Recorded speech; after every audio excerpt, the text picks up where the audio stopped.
Bismillahirrahmanirrahim. Alhamdulillahil jami' al-mutajalli fi alami qudsihil wasi'. Ashhadu an la ilaha illallah wahdahu la syarika lahun nafi'. Wa ashhadu anna sayyidana Muhammadan abduhu wa rasuluhun nurul lami'. Allahumma salli wa sallim wa barik ala nabiy syafi' Sayyidina wa maulana Muhammadin al-fajr as-sati' wa ala alihi wa sahbihi wa dhurriyyatihi al-anjum at-tawali' amma ba'd. Yang kita hormati dan kita cintai para habaib, para alim ulama, para muhibbin, hadirin wal hadirat rahimakumullah.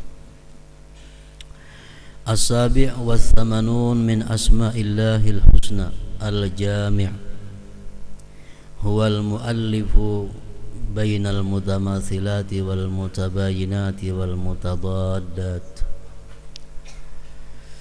Yang ke-87 daripada Asma'ul Husna ialah al-jami'.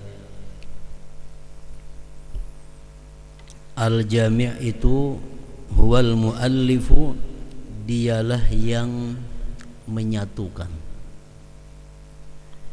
yang mengumpulkan antara sesuatu yang sama. Dia pula yang mengumpulkan antara sesuatu yang berlain-lainan.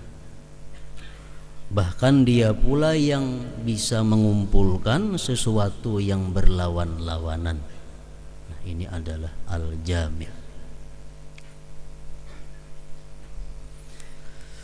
Al-jami' artinya bahwa Allah itu adalah bisa mengumpulkan, bisa menyatukan sesuatu yang sama jenisnya, atau yang lain jenisnya, atau yang berlawan-lawanan. Amma jam'ullah al-mutamathilati faka jam'ihil khalqal kathir minal insi ala zahril ard wa ka hasyrihi iyyahum fi sa'idil qiyamah. Adapun contoh Allah Subhanahu wa taala yang namanya al-jami', yang maha mengumpulkan. Dia mengumpulkan sesuatu yang sama sebagaimana dia kumpulkan makhluk yang banyak daripada manusia di permukaan bumi ini. Berkumpulnya manusia di suatu bumi itu adalah Allah Subhanahu wa taala yang mengumpulkan al-jami'. Kita berkumpul di tempat ini dari daerah yang jauh-jauh, dari Tanjung, dari Gerugut, dari mana rantau, berkumpul di satu tempat, itu adalah al-jami', Allah Subhanahu wa taala yang mengumpulkannya. Dan ini semua yang berkumpul adalah sama pada manusia. Dan lagi Allah Subhanahu wa taala yang namanya al-jami' ini, dia juga bisa mengumpulkan sesuatu yang berlain-lainan menjadi satu kesatuan. Dicontohkan di sini ka jam'ihi bainal azmi wal asabi wal irqi wal adalati wal mukhi wal basharati wad dam wa sa'il akhlaq fi badanil hayawan. Sebagaimana Allah mengumpulkan, menyatukan antara tulang, urat nadi, urat lain-lainnya, utut, otak, darah, kulit dan lainnya di dalam tubuh manusia. Semuanya berlain-lainan. Tulang lawan otak lain, darah lawan kulit lain, tapi semuanya bisa menyatu. Nah, Allah Subhanahu wa taala yang namanya al-jami' itulah yang bisa menyatukan sedemikian rupa terhadap sesuatu yang berlainan.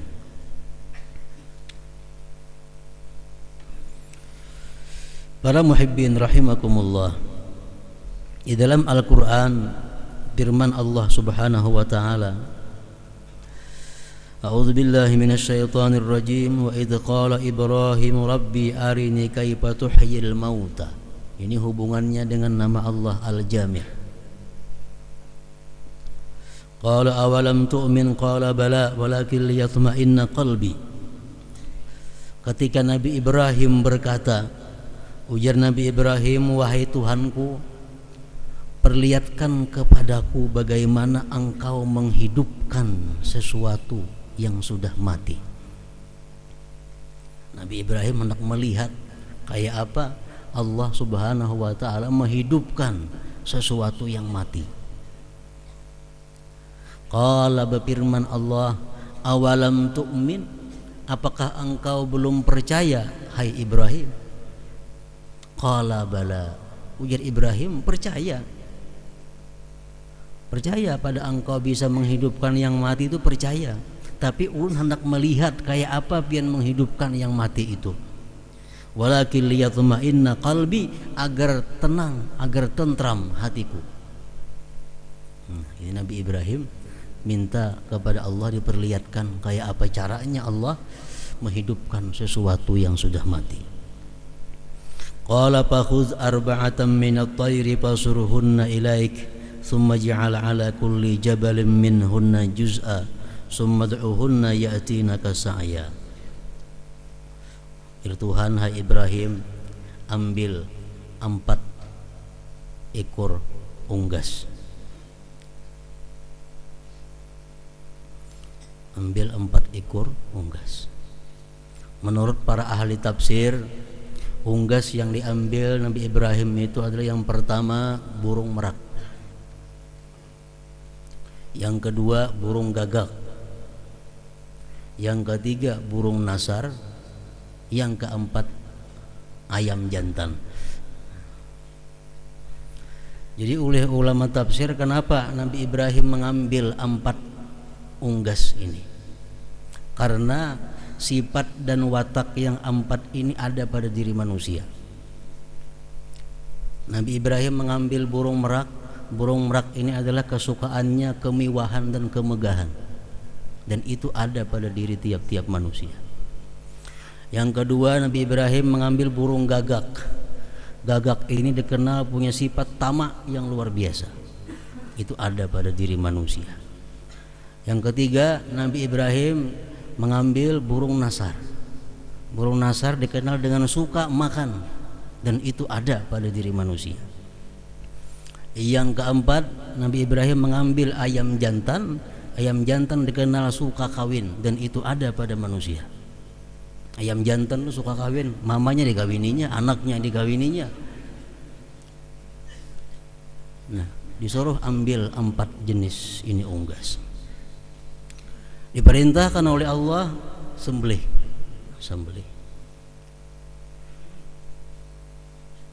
Kemudian fasurhun, untung disembelih, kepalanya diambili, 4 ikung kepalanya.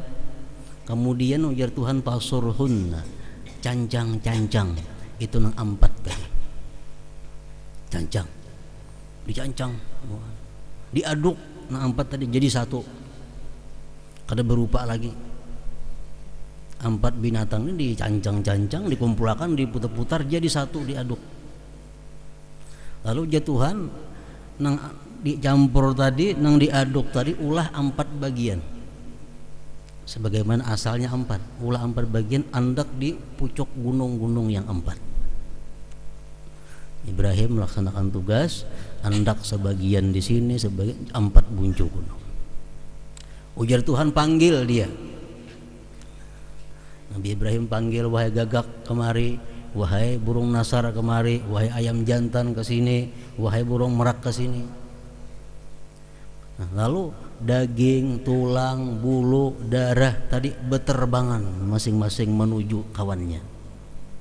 Ini Allah mengumpulkan sesuatu yang bercerai-berai, namanya Al-Jami'.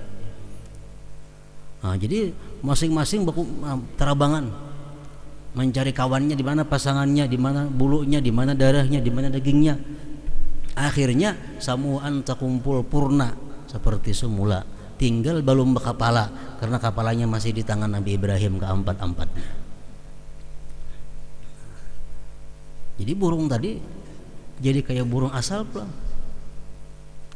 Begitu Tuhan panggil itu burung, dipanggil Nabi Ibrahim, burung gagak ke sini, datang gagak ada kepala.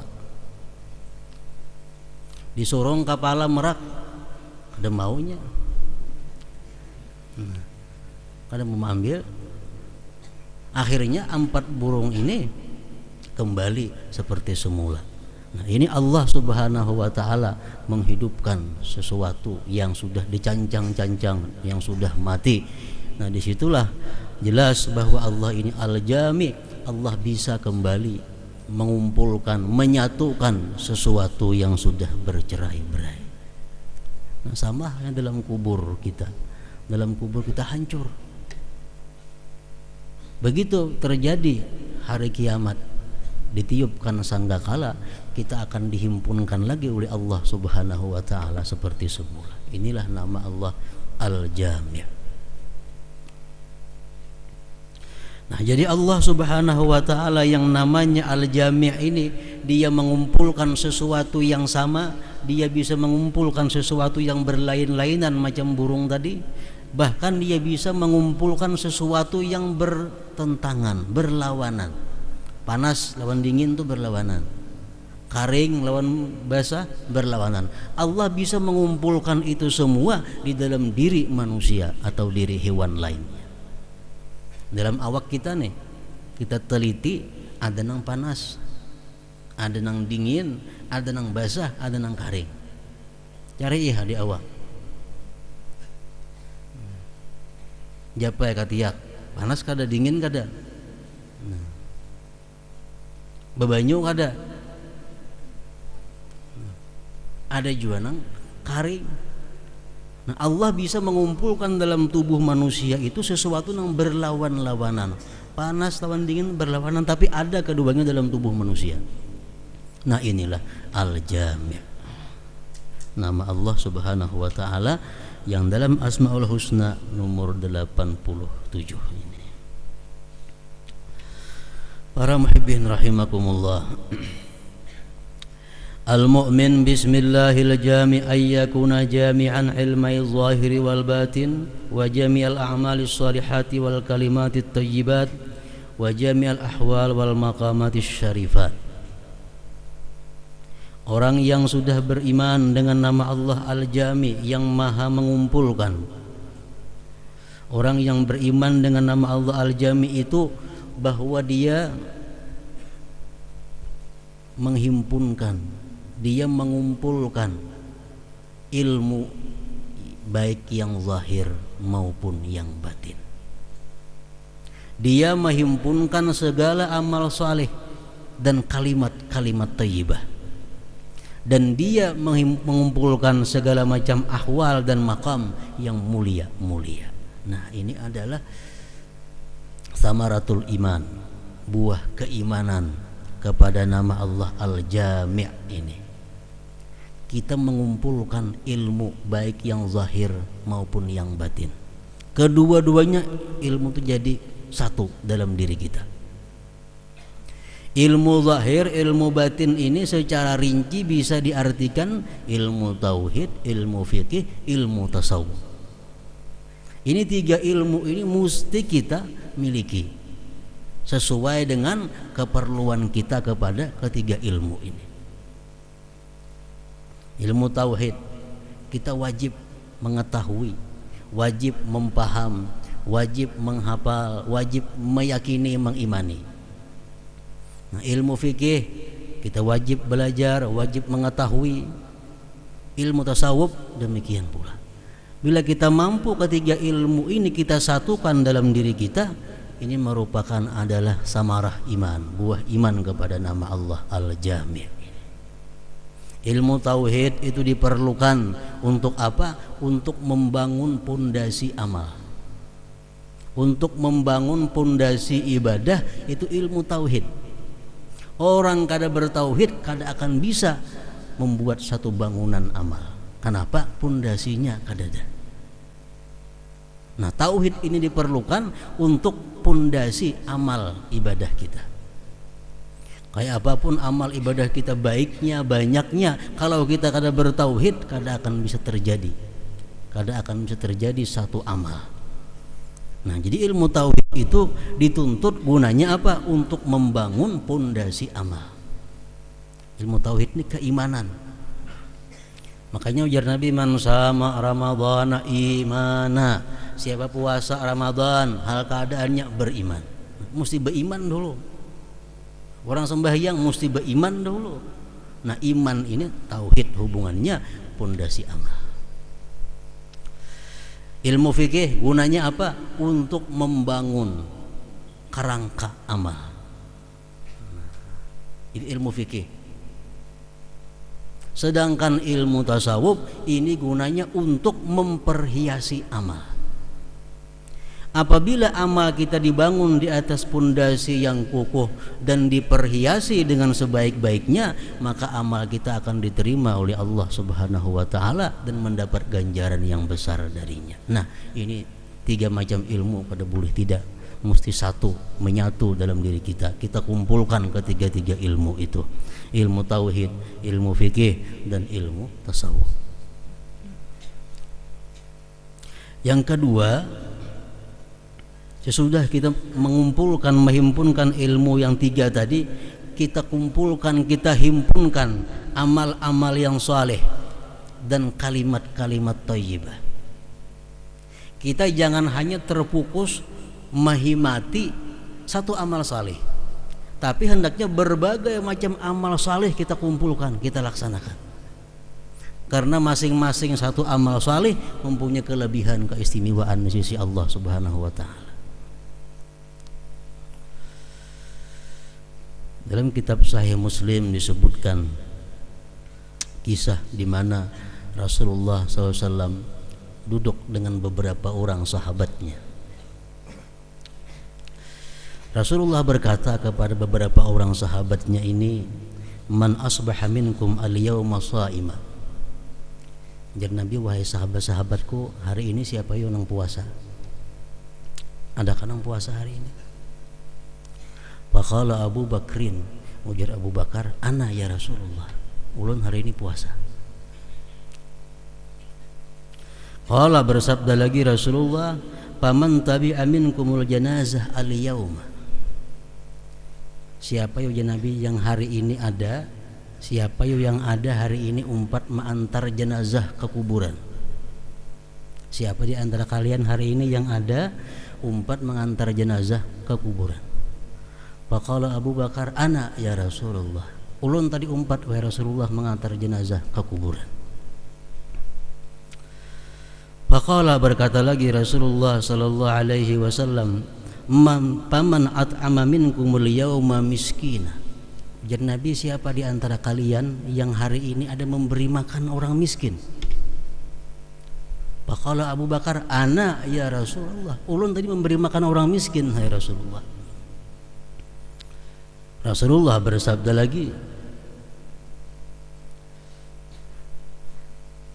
paman ada minkum al-yawma marida. Siapa di antara kalian yang hari ini ada menjenguk orang garing? Siapa ada di antara kalian yang hari ini membisuk orang yang sakit? Faqala Abu Bakar, ana ya Rasulullah, ulun tadi hari ini ada mengilangi orang garing. Nah, jadi Abu Bakar ini pada hari itu beliau mengumpulkan berbagai macam amal saleh.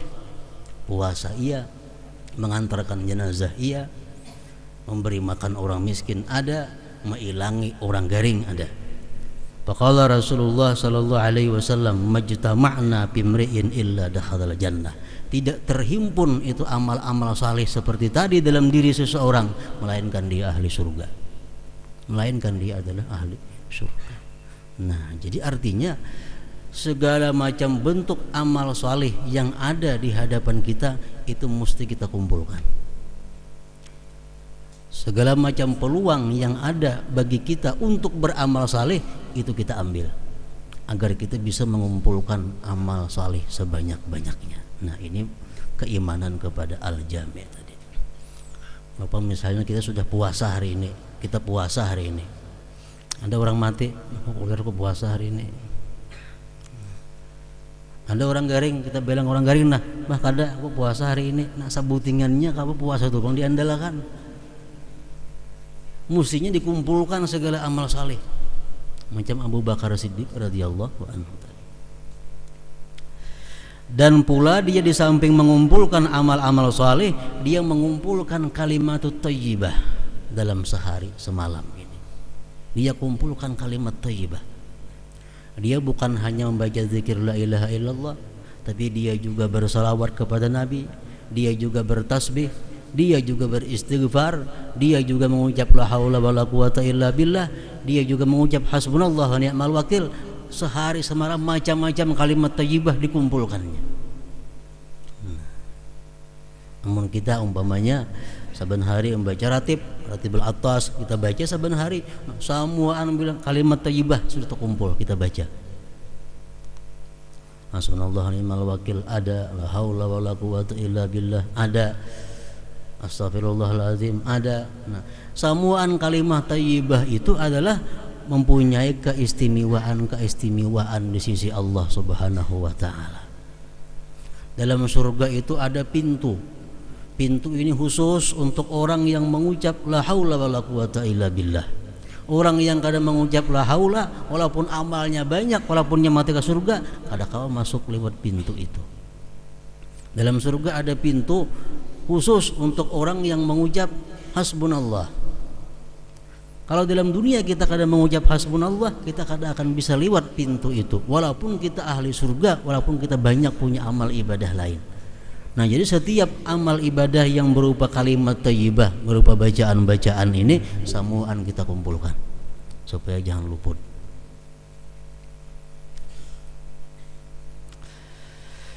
Nah, yang ketiga, keimanan kita kepada Al-Jami ini membuahkan bahwa kita mengumpulkan segala keadaan, segala maqam yang mulia.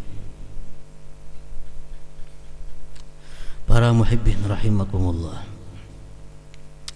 umpamanya kita dapat musibah atau bala. Musibahnya apa? Kita ambil contoh kehilangan duit 100.000 rupiah. Ini bala atau musibah. Nah, dalam menghadapi bala ini hendaknya kita mampu mengumpulkan keadaan-keadaan yang mulia. Kita kehilangan 100.000 rupiah. Pertama, nah yang mesti kita lakukan adalah sabar. Sabar, jangan dikaduakan. Kalau mengadu ke polisi, tadi kehilangan duit 100.000 rupiah, ini sudah kada sabar lagi mengadu ke polisi. Sabar, ditahan. Nah, pertama sabar. Yang kedua, kita ambil lagi syukur. Kenapa syukur? Syukur bahwa yang hilang itu duit 100.000, bukan imanku yang hilang. Bukan iman. Jika iman hilang mau apa? Yang kedua, aku syukur yang hilang cuma 100.000. Jika dalam ipuk itu bertambah juta duitnya. Nah, dua keadaan sudah kita ambil yang mulia. Sabar ada, syukur ada. Yang ketiga, ridha. Kita ridha. Kita kadang keluh kasah, kita kadang sangkal, kita kadang memprotes kepada Allah. Kenapa hilang 100.000? Kita terima dengan lapang dada. 3 sudah kita ambil. Yang keempat, di situ mungkin kita perlu ada takut. Kenapa takut? Nah, sekarang aku kehilangan duit 100.000. Aku ini takut. Jangan-jangan ini adalah hukuman Allah kepadaku. Jangan-jangan ini hukuman yang menimpa aku. Ada takutnya. Kemudian lagi di situ bisa diambil raja, mengharap rahmat Allah. Tadi aku hilang duit 100.000, aku berharap mudahan dapat pahala dan digantikan oleh Allah Subhanahu wa taala. Nah, jadi dalam satu masalah musibah kita dapat menghimpunkan beberapa macam keadaan-keadaan atau makam-makam yang mulia. Nah, ini buah iman kepada Al-Jami.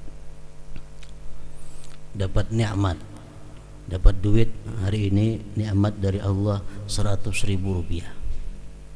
Nah, di sini banyak yang bisa kita ambil, kita kumpulkan. Pertama, syukur. Syukur kepada Allah. Ingat benar pemberian Allah 100.000. Yang kedua, diperlukan sabar. 100.000 ini kita mesti sabar. Sabar jangan sampai duit 100.000 ini digunakan satu kepada maksiat. Kita tahan. Ada tapi hendak nukar itu manfaatnya ada kada? Manfaatnya kada? Tahan. Nah, sabar kita ambil. Yang ketiga, ridha, dapat 100.000. Walaupun orang lain dapat 1.000.000, seorang dapat 100.000, ridha. Khauf di situ ada, raja ada. Nah, jadi semuaan yang terjadi pada diri kita, baik itu bala maupun nikmah, itu hendaknya kita mengumpul keadaan-keadaan atau makam-makam yang mulia sebanyak-banyaknya agar kita merasakan buah daripada keimanan kepada nama Allah Al-Jami' ini. Coba bayangkan berapa pahala yang kita dapat. Kalau kita dapat bala, musibah, kehilangan 100.000, sabar, sebuting pahala. Syukur, pahala lagi. Ridha, berpahala lagi. Khauf, takut kepada Allah, berpahala lagi. Mengharap, berpahala pulang. Nah, nang hilang 100.000, 5-6 macam pahalanya. Asalkan kita mampu kawa mengumpulkan keadaan-keadaan yang mulia itu menghadapi satu musibah tadi. Nah, para muhibbin rahimakumullah, kemudian yang ke-88 dan ke-89, Asmaul Husna adalah Al-Ghaniyul Mughni. Hadratin Nabi sallallahu alaihi wasallam. Al-Fatihah. إياك نعبد وإياك نستعين صراط المستقيم صراط الذين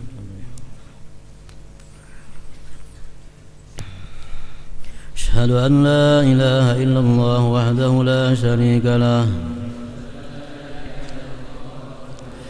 أشهد أن سيدنا محمدا عبده ورسوله آمنت بالله وملائكته وكتبه ورسله واليوم الآخر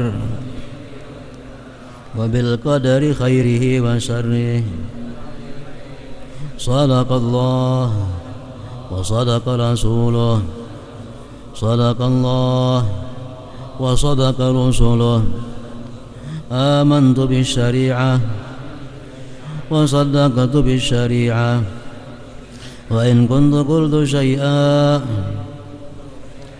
خلاف الإجماع رجعت عنه وتبرأت من كل دين يخالف دين الإسلام اللهم إني أؤمن بما تعلم أنه الحق عندك وأبرأ إليك مما تعلم أنه الباطل عندك فخذ مني جملا ولا تطالبني بالتفصيل أستغفر الله العظيم وأتوب إليه ندمت من كل شر ندمت من كل شر ندمت من كل شر أشهد أن لا إله إلا الله وحده لا شريك له أشهد أن سيدنا محمدا عبده ورسوله وأن عيسى عبد الله ورسوله وابن أمته وكلمته ألقاها إلى مريم وروح منه وأن الجنة حق والنار حق وأن كل ما أخبر به رسول الله صلى الله عليه وسلم حقا وأن الساعة آتية لا ريب فيها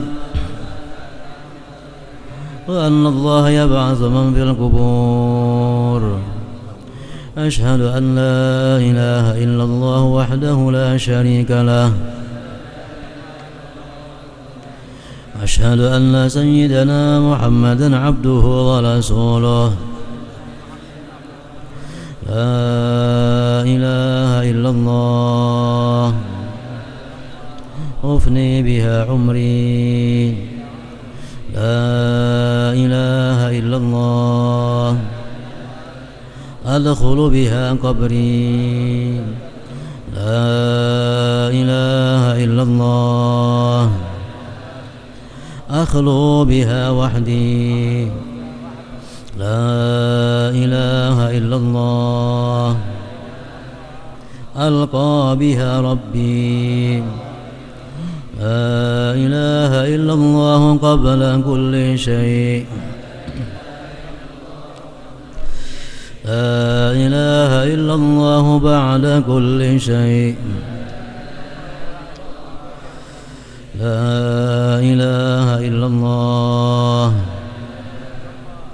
يبقى ربنا ويفنى كل شيء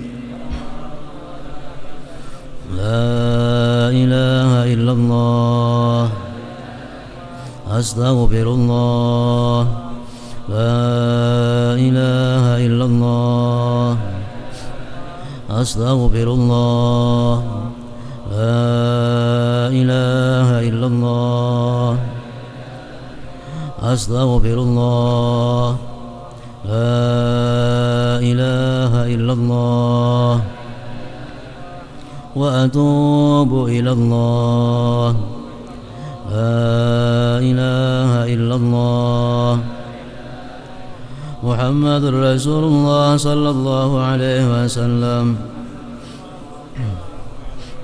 فيا أيها الرجل منه شفاعة صلوا عليه وسلموا تسليما